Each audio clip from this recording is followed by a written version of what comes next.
Okay, this first thing about limits, it's going to feel obvious, but what you have to start appreciating is that things in mathematics, that you have to start at the ground level and build them up. So because they're trying to build a conceptual knowledge of limits for you, we want to start, and we'll use these rules to make life simpler later on. But if I wanted to take the limit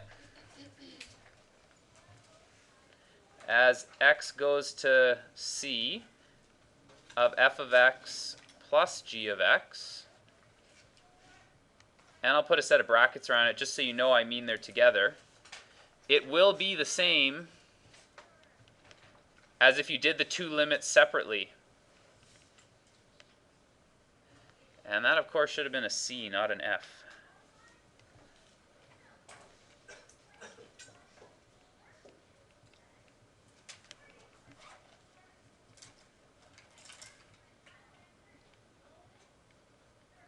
Which is just L plus M.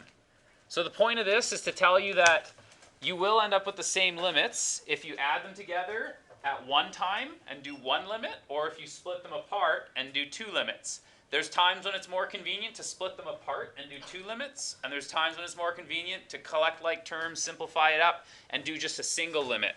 So you won't lose any information in the problem. You're safe if you add them together. Similarly, the difference, I'll change here. The limit as x goes to c, and sorry, I might have forgot to mention, this is at the top of your page too, but this is the knowledge I have to begin with, right, is that the limit for f of x is L and the limit for g of x is M.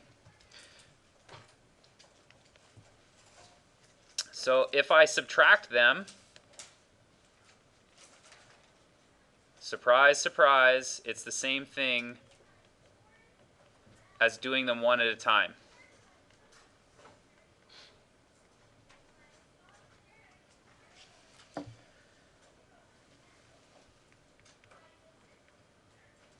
Okay. So hopefully these are fairly obvious to you in terms of, whether or not or how you would use them. The product rule, again, you won't lose any information if you're dealing with a product. It's possible that you have the limit as x goes to c of the two pieces, and we multiply. If it's more convenient, you can either do it by multiplying it and taking one limit, or we can multiply the two limits together.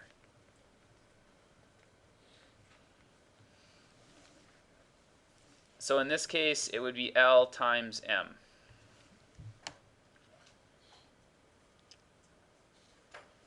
Now the constant multiple rule, what that means is if I take the limit as x goes to c of f of x, and I times it by a constant. So let's pick k for the constant.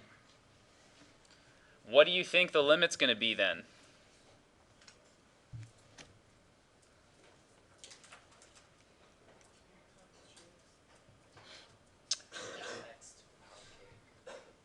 Well, what's the limit as x goes to c of f of x normally? What's just this spot right here? L, okay? So now make an educated guess. What do you think happens when you multiply by a constant? Yeah, it'll just be KL, the constant times the limit. Okay.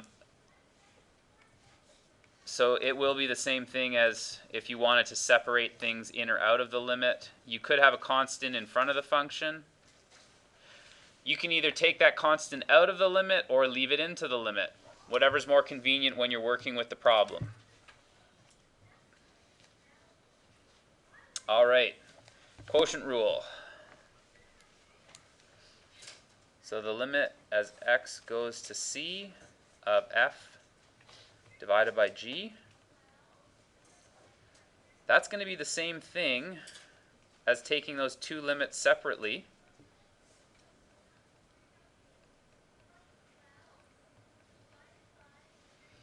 Which is L over M, but what's the but here? Yeah, this limit for M, it cannot be equal to 0. So we have to put a little not equal to 0. Okay, if that's the case, then it may or may not exist. Again, I told you we're learning to divide by 0 here basically in the first chapter. So we have to be more creative when this happens. That's the answer for now. Okay, and then the last one, the power rule. If I have something like the limit as x goes to c of f of x, and I raise it to an exponent n, this will be the same thing as going limit of f of x first, then taking the exponent. So it's just raising it up. So far, I know this looks ridiculous. Like, why would you write all this stuff out? It seems so obvious. Well, there are actually proofs for this in your textbook. Someone's gone and taken the time to prove that, for example, well, maybe, how do you know? Maybe when you divide, it changes the function and it no longer works. But yes, it's nice that the first thing we start on limits, the rules of addition, multiplication, subtraction, and all those other things, they still apply. That will not always be the case in our course, but it does here in limits. Okay, so here's what we need to be careful of. I may have mentioned this in the beginning. These are the interesting limits that we have to remember in our course. In this case, that means more work is required.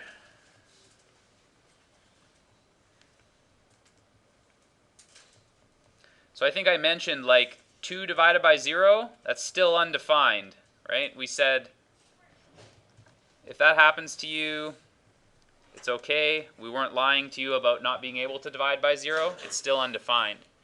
However, this is where we're talking about today. What do we do with 0 over 0 or infinities over infinities?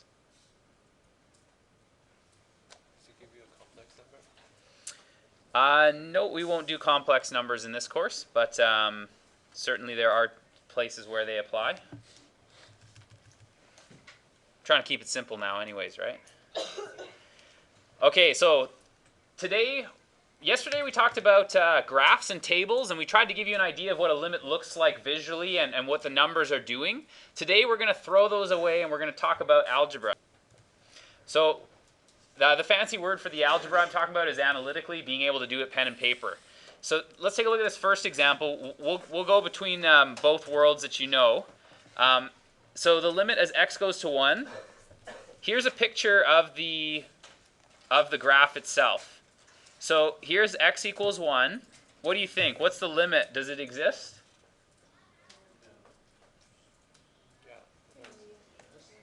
We're still wrestling with it?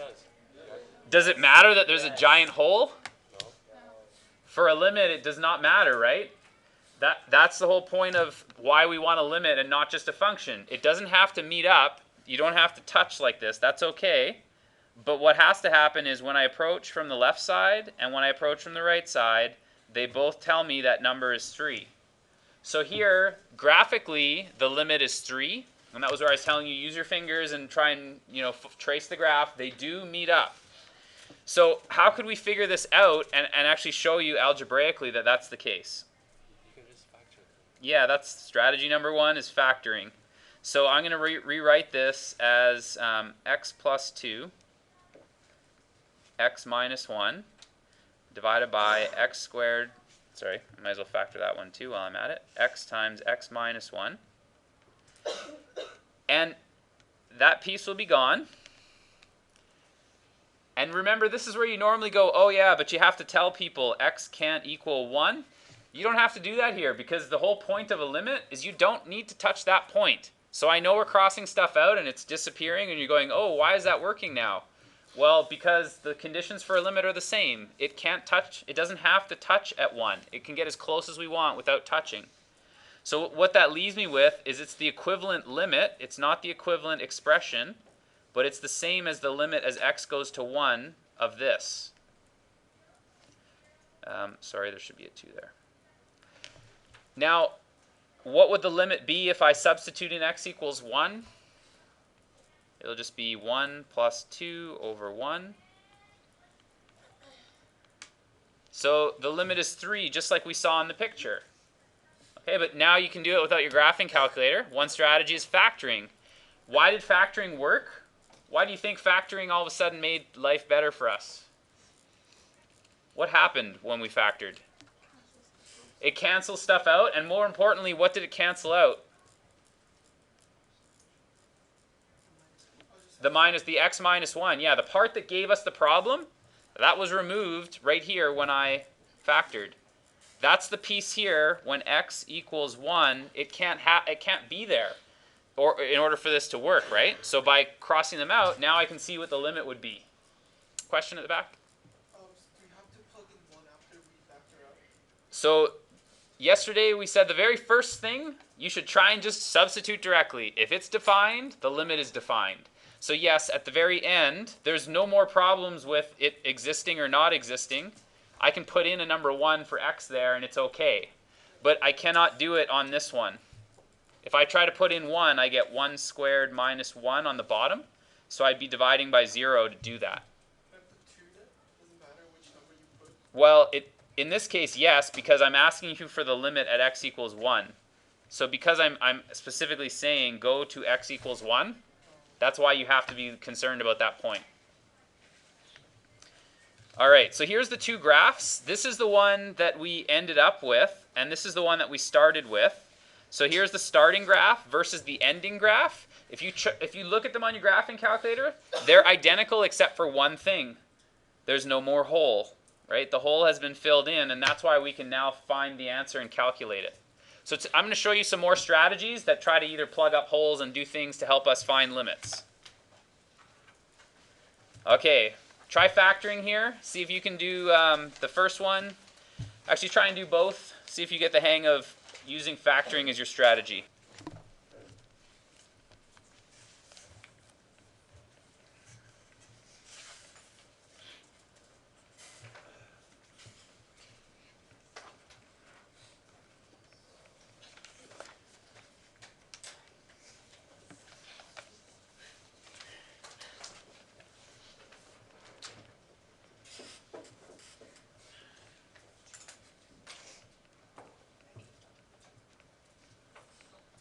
Okay, so our first limit should be 1/10. Good.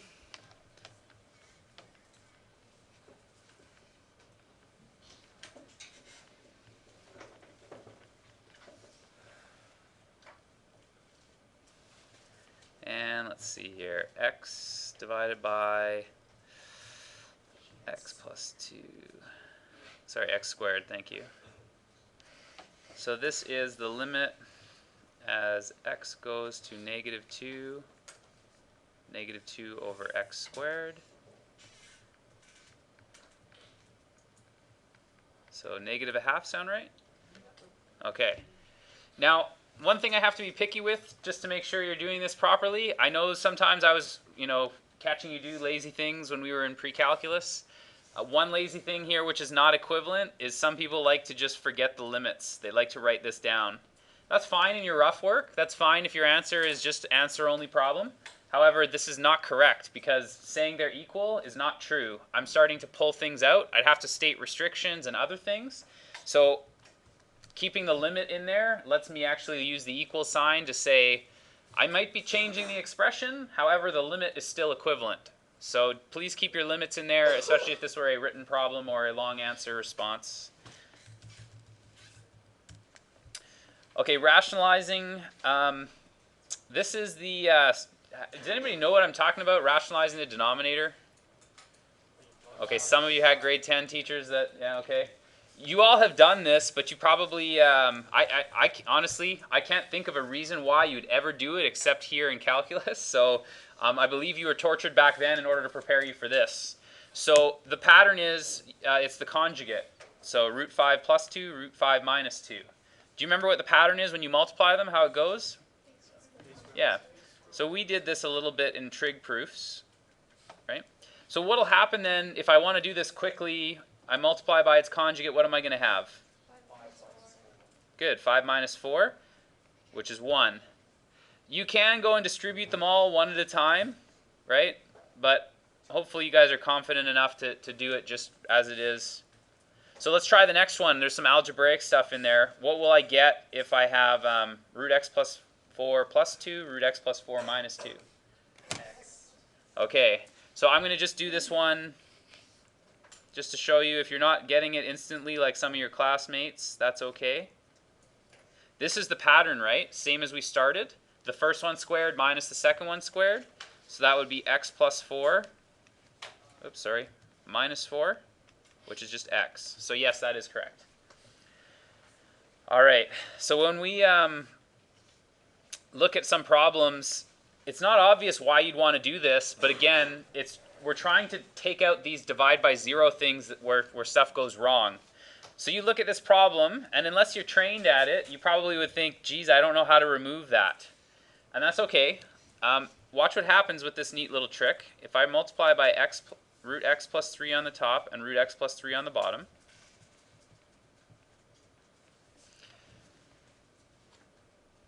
then what's going to happen on top? X minus 9. Oh, that's helpful to us, isn't it?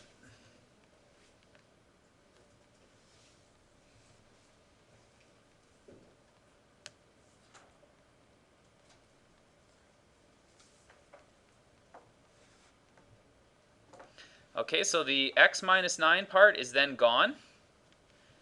And I'd have the limit as x goes to 9 of 1 over root x plus 3.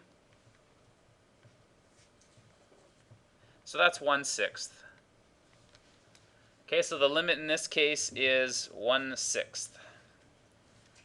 Again, if we had the luxury of a graphing calculator, we could confirm our results visually, but the calculator is only so good as its accuracy and precision. It may be lying to you sometimes. This way we actually know, we can guarantee that would be 1/6.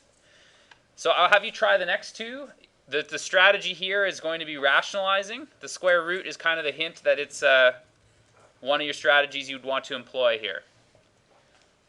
Okay, so this one,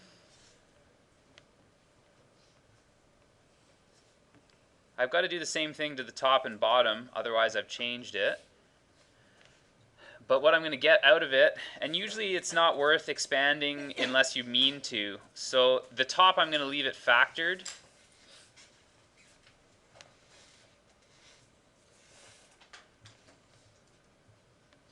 And then the bottom is going to be the difference of squares pattern.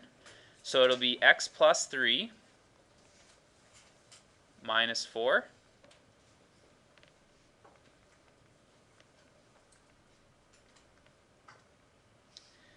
Okay, so that'll be x minus 1 and root x plus 3 plus 2.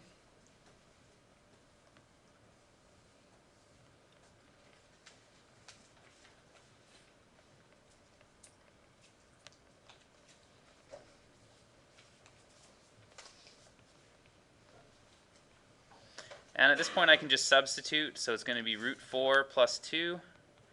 2 plus 2, does that sound right? 4? Okay.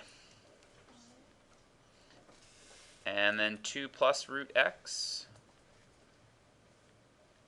will be what I use on this one.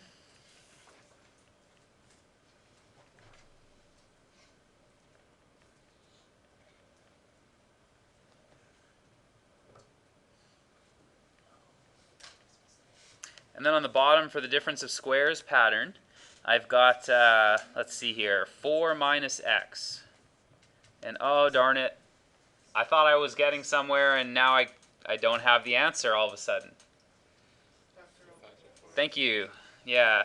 So it may be that you employ a couple of your techniques here. So I'm going to take out the x. Oops, make it look nicer than that. And this will be 4 minus x. And let's see here, 4 minus x. So now this will get me the answer I was looking for. Limit as x goes to 4 of x times 2 plus root x. So 4 times 4, yeah, 16. All right, you can also do this with common denominators too. So let's try one here. This is that ugly fraction that we talked about way back in trig proofs. You can make a common denominator and simplify it however you like. I guess I might as well, let's just take a quick poll here. Who wants to see me do the long way? Okay, and who wants to do the way that I was trying to get you on board with in trig? Okay, so that one's a little bit more, but what I'm looking at here is I want to get rid of the denominators. That's what's causing me the problem. So I'm going to multiply by 2x to get rid of them. So I can't just multiply by 2x. I'd have to do it on the top and the bottom. Right? So if I do that, I'll have 2 minus x divided by 2x times x minus 2. So now I don't have a complex fraction anymore. But darn it, would you look at that? It doesn't seem to have worked. What do you think? Can anybody get us out of this mess? Yeah, factor out the negative 1. So on top, I'm going to rewrite this as x goes to 2, like that. So now those are gone, and I have the limit as x goes to 2 of negative 1 over 2x. So negative a quarter. So you give it a try in the next one. The limit as h goes to 0 of 1 over h plus 3 minus 1 over 3 divided by h. Okay, so your strategy again is you look at all your denominators and you try to figure out what you could multiply to get rid of them. So what I see is h plus 3 and 3. So one way I could get rid of them would be to multiply that on the top and bottom. Okay. The alternative, of course, is that your limit looks something like this. I'll just put it in the margin here. You can go limit as, oh, I guess that should have been an h. As h goes to 0 of, I'll make a common denominator here. So that'll be 3 over 3h plus 3 minus h plus 3 over 3h plus 3. And then you'd have to combine those fractions, flip and multiply, all that other stuff that you've done. You know, anyways, I hope you like the way I'm doing it here because it just saves time. But there's nothing wrong with going the other road. It just means you have a few extra steps to do. So this has now become the limit as h goes to 0. When I multiply through on the first piece, it'll just become 3. That's all that's left. Minus h plus 3. On the bottom, I'll have 3h h plus 3. So the limit as h goes to 0 of negative h over 3h and h plus 3. So this is the part that I wanted to get rid of because that was causing the division by 0. Now I can just substitute directly. The limit as h goes to 0 of this expression will just be negative 1 over 3 times 3. So negative 1 over 9.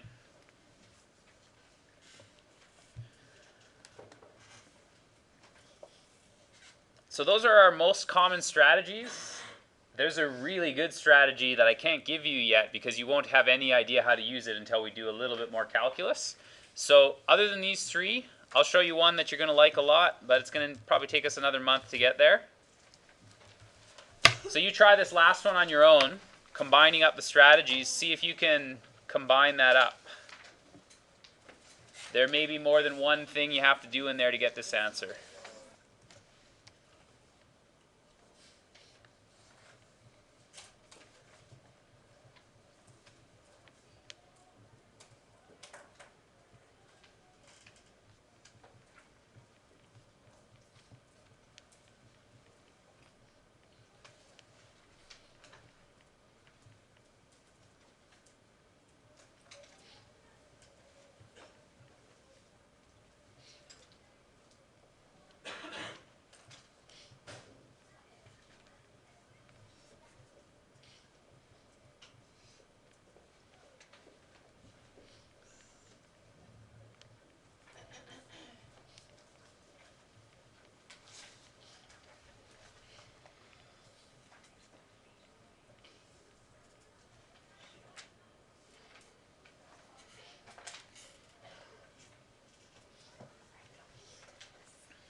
Okay, well, if you made it, hopefully you ended up at negative 1/3.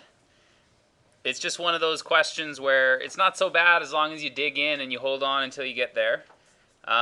Once you do your rationalizing, then you can factor to get rid of that x plus 1 that was there. Can I just see how many people were able to get all the way there? Okay, good, good. Okay, do people need this for another minute or? Okay. Okay, so we'll take a look at an interesting theorem, one that can help us figure out some information, which otherwise would be quite difficult. Basically what it's saying is, if you're trying to find a limit that's really, really difficult, you may not be able to do it directly. Instead, what you can try and do is squish the function in between two others. So for example, let's just say f is the one I'm trying to figure out, but for some reason it's just so hard I don't know how to do it. But I can pick two real simple ones and stick them in the middle, wherever, because of the way they squish the functions, they all meet at the same point here. So as long as you have this case where they're sandwiched together, I guess it's probably the sandwich theorem wouldn't be a bad idea for it.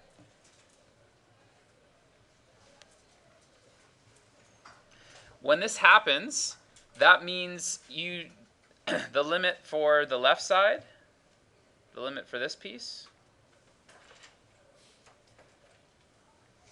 is going to be the same as the limit for f of x. Oops.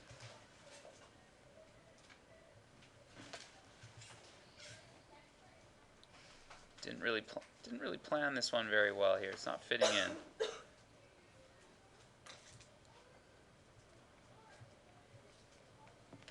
So if you know that this one and this one are the same, the one in the middle must also be the same because they're squished. So this is where you know 2 out of 3 of the limits, because they squish each other, the third one has to be the same. Okay? So here's an example of the squeeze theorem. You don't know what this function is. It's just given to you as u of x. But you do know that it's sandwiched. You can see by the picture, the purple graph is bigger, the orange graph is smaller. So what happens when I go to 0? The limit here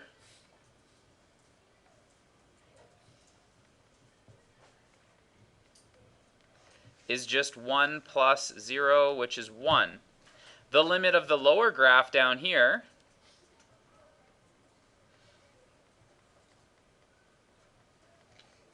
is 1 minus 0, which is also 1. So because I know the bigger one and the smaller one all end up at 1, I know that the limit as x goes to 0 of this mystery graph is also equal to 1, because it's squished in between them.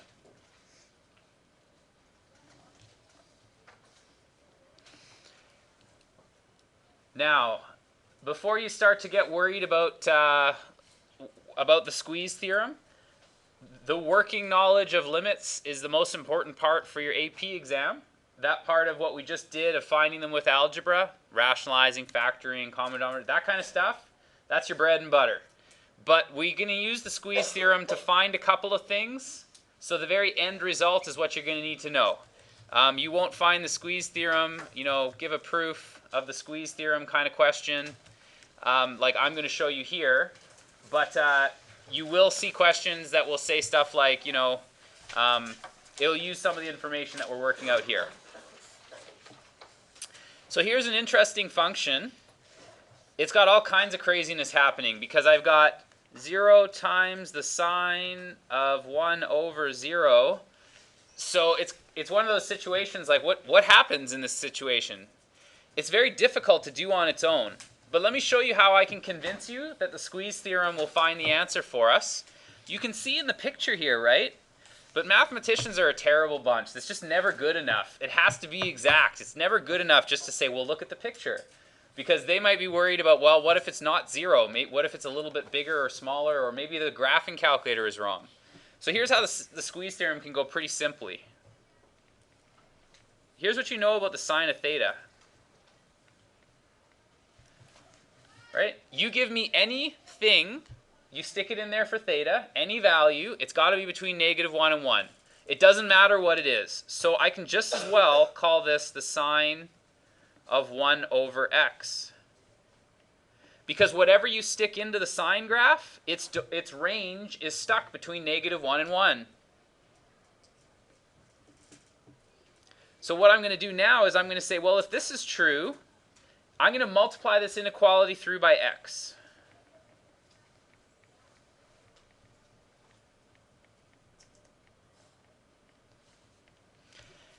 And now I actually have my sandwiching functions. Here's the smaller one here.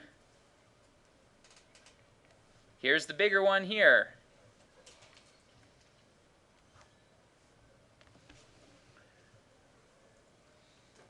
So if I want to know what the limits are, the limit as x goes to 0 of -x must also be less than or equal to the limit as x goes to 0 of x sine of this monster that's causing all the trouble. And I'm not even going to worry about the one in the middle, because look at how easy the small and big functions are to do with a limit on. Stick in 0 for x.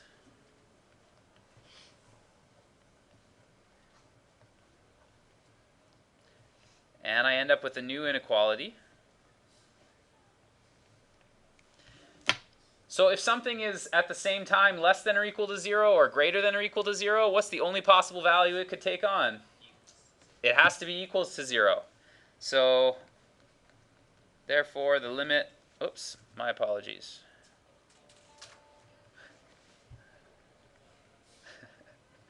The limit as x goes to 0 of x sine 1 over x is equal to 0. If you want to see it visually, that's the graph we started with. Here's the graph. Well, try my best here, but you guys know how my artistic skills are. That would be the graph y equals x, and then here's the graph y equals -x, squishing it in there. Okay? You mind closing that door while you're up? Thank you. So sometimes, and you'll see this in a couple of the examples that you should try for the homework, the limit itself is far too difficult to find because it's like 0 times infinity divided by, see if there's an easier way to do it by sandwiching it. The hardest part in this question is getting these first two steps down, right? Once you know that part, the rest of it comes together pretty nicely.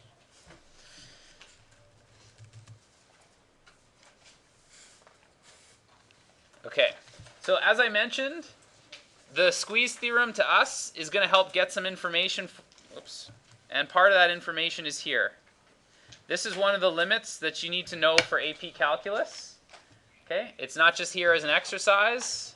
There is no formula sheet. There are no notes. Do you know that when you go to your exam, you can't even have a shirt on with math? If you have a shirt and it says like pi equals r, or area equals pi r squared, you actually have to go change your shirt. So, yeah, anyways, there are no, you can only go in with what you know. You can't bring anything outside in with you. But this is one of the things, the first thing that you'll need to know. And I'm going to show you how we get it, okay? But again, if you're kind of blown away by the way the math goes, this is trying to introduce you to the idea of proof, which is what you're going to be doing at university. And it's also how we get this. So what I want you to focus on here is these highlighted sections. I'm going to look at some triangles, and I'm going to look at some, compare the size of them here. So for example, this inside triangle, I'll go over it in purple. Okay. Don't know what happened there. What's the area of the inside triangle? Well, I know that it has a height of sine theta, right?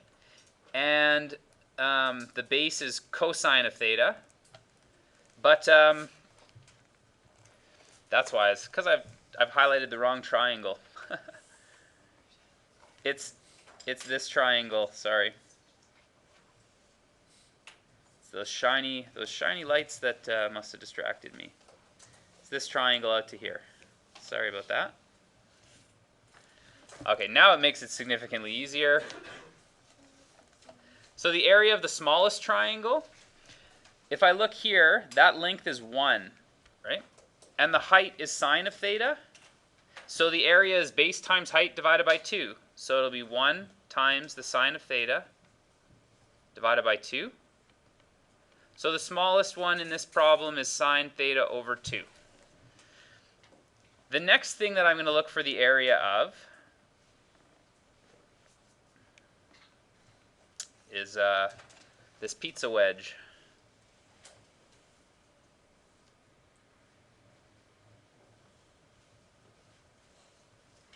Does it make you hungry? Now, this is a unit circle. It's chosen strategically. So do you know what the area is going to be? Like normally it's pi r squared, right? Pi r squared, but radius is 1. So the area of a whole circle, of the unit circle, is pi. Do you know how you use theta to do this? Yeah, close. It's just going to be the angle divided by 2. For example, if the whole circle is pi and you go all the way over to an angle of pi, right, 180 degrees, you've got half of the circle's area. Okay. So you'd have half of pi, which is the whole thing. So we'll call this the pizza slice, I guess. What is the second triangle again? Sorry? What is the second triangle? This first one? The first one is POA. Triangle POA. POA, yes. The second one. It is not a triangle, the second one. It is a pizza slice. It looks like this. It is a sector is the technical name for it. It goes all the way to here. It's not a triangle. Okay, then the last thing is this big outer triangle, which is here.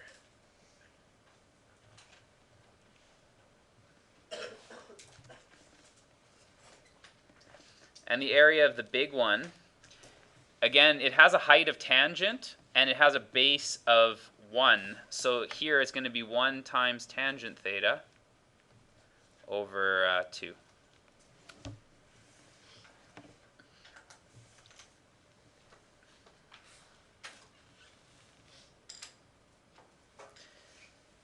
So this is the inequality that I end up with. It'll make some sense why I'm writing it this way in a minute, but oops, this pen is sticking here. There we go.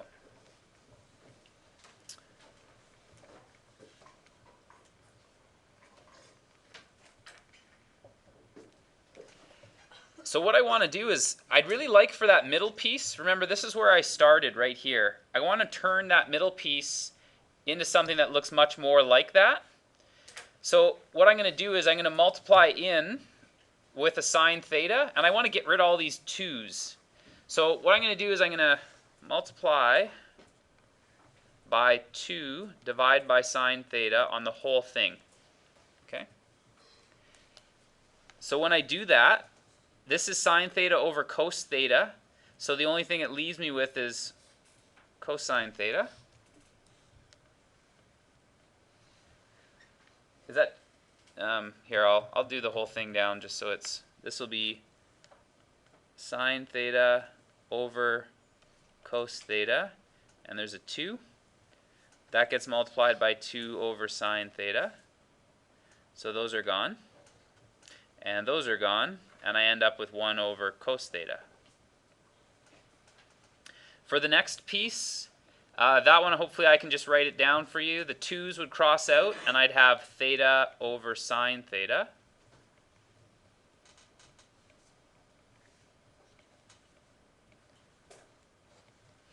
And in the last one, I would just have boring old 1.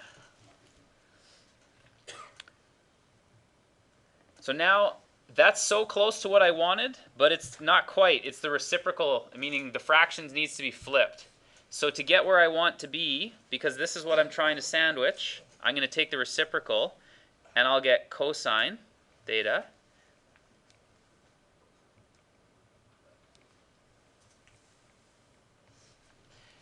And the inequalities flip because, for example, if you had the number 5 and I just took your reciprocal, you're now 1/5.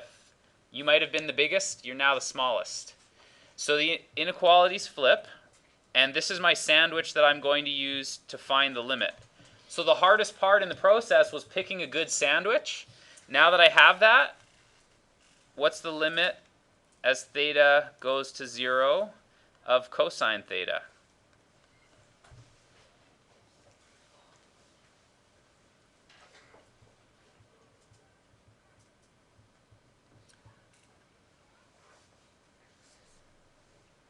Think back to grade 12, pre-calculus math. You don't have to do AP here. What's that? It's just 1. Yeah, we substitute directly, we get 1. Okay. So now I have this, everybody is going to 0. However, I'm left with a bunch of 1s. The only way that can happen is if that limit is equal to 1. So that's how the first limit here that I've given you is proven. Again, if that scares you, I understand. It scared me too. But that's not what my concern is. Not that you be able to reproduce that proof for me. You will have to know this limit though. Sine x over x is 1. You may or may not have a graphing calculator to help give you a hint as to where it goes. But anyways. So once we're armed with this first special limit, we should be able to do some other ones too. For example, tan x over x. What could we do to this to try and rewrite it? Yeah, let's do a sine x over cos x. We're just looking for ways to rewrite this so that we no longer divide by 0. So we'll have sine x over cos x times 1 over x.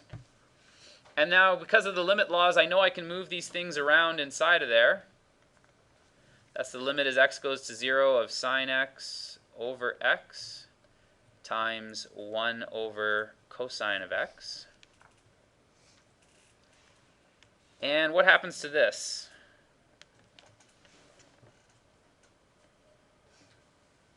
1, yeah. That's one of the limits I was saying you need to know. It goes to 1.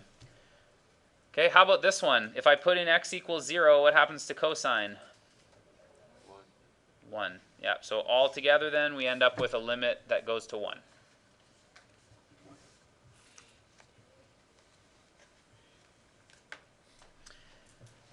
Okay, this next one, oh, it looks so close to what we wanted to work with. We can make a slight change to it.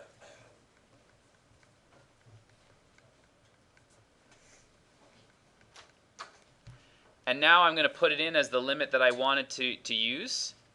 If x goes to 0, then theta must also go to 0 here in sine of theta over 3. The way you check to make sure you've put it back together properly, this used to be an x that used to go to 0. It still does go to 0 as theta goes to 0. This used to be the x right here. As x went to 0, 3x went to 0. So I'm okay because theta goes to 0 as well. So if I substitute them in, that's an improper fraction. So I'll have the limit as theta goes to 0 of 3 sine theta over theta. And this one becomes a 1. So altogether then, it'll be 3 times 1, which is 3.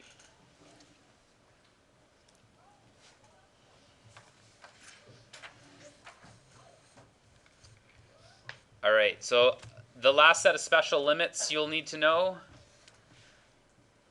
1 minus cos x over x is 0. This one here, I will not, we won't do the proof today. We're kind of running on time. But this one, as well as the first one I gave you up here, so 2 of them. And this one, where E is Euler's constant.